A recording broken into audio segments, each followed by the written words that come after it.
kabla huja discover your purpose, si ndio? Na Kabla huja discover your purpose, ni unakuwa upo gizani. Unakuwa upo gizani.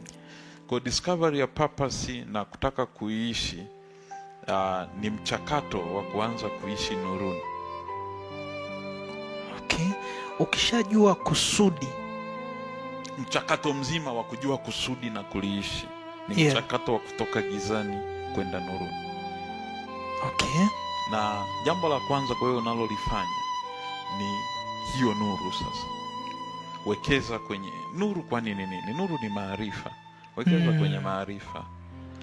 Anza kujenga kiu ya kujifunza kwenye eneo ambalo unaamini Mungu amekuita au Mungu anataka ulifanye kazi.